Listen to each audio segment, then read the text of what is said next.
Still foggy out there in some locations, and it's just another dreary day. And it's going to be that way for the next couple of days as that storm system is moving in from the south. Take a look. There's the cloud cover. There's some flurries and very, very light snow way up in the Northwoods. We've had a few flurries here this morning, but here's the storm system. And how it is different from previous ones is usually that center of the storm is right over the panhandle and then tracks through Missouri, Illinois, and then affects us. This one is already way down south of Dallas, and it did provide some severe weather for Houston and Galveston earlier this morning, now moving into Louisiana, and this storm is going to track into the Tennessee and Ohio valleys tonight and tomorrow. So it is tracking south of us, but we will still be affected by it. Outside, Port Washington, still foggy. 34 degrees with a northeast wind at 7. It's damp and cool out there. 2.5 mile visibility now in Sheboygan and West Bend, so it has improved. There was near zero visibility earlier this morning and a little bit of patchy freezing drizzle as well. Perfect visibility, though, from Kenosha and Racine to Burlington out towards Janesville and Monroe. Temperatures are warming up where the fog has burned off. It is 44 in Burlington and Whitewater. Little cooler, though, to the north where it is very dreary. Temperatures there in the low to mid 30s. So your weather headlines, another mild but cloudy day today. The wind is light, almost calm in some places.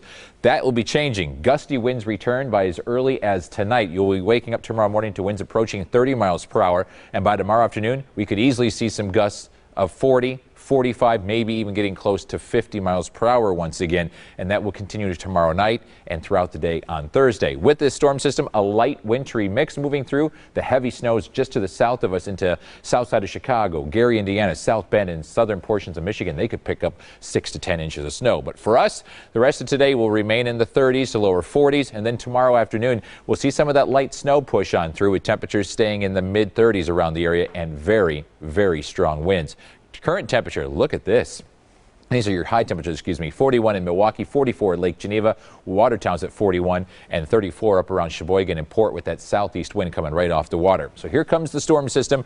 We might see a little bit of sunshine this afternoon, but with that fog being persistent, I highly doubt it. Here comes the storm. By tomorrow afternoon, a little bit of light snow, strong winds, and that snow would start to fall just in time for the evening commute, and then it quickly moves up. But you notice the heaviest snows, Michigan, Indiana, parts of Illinois, and into Ohio.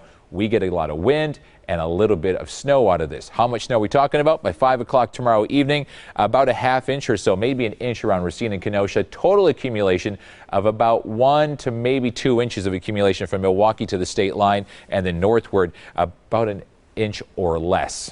Not a lot, but a lot of wind. Lows tonight will be right around that freezing mark, and highs tomorrow in the low to mid 30s. So it'll start off as a little wintry mix before changing over to some light snow late in the day. Northeast winds, though, 20, 30, 40 miles per hour, maybe even higher than that at times. Then for Thursday, becoming sunny. Finally, some sun.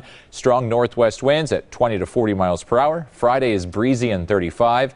Hey, almost 46 degrees on Saturday. It's going to be nice and mild, but a very gusty wind once again. And then another chance for some light snow Sunday night. So all of a sudden, getting very active. You must be getting close to March. Must be. All right, Brian.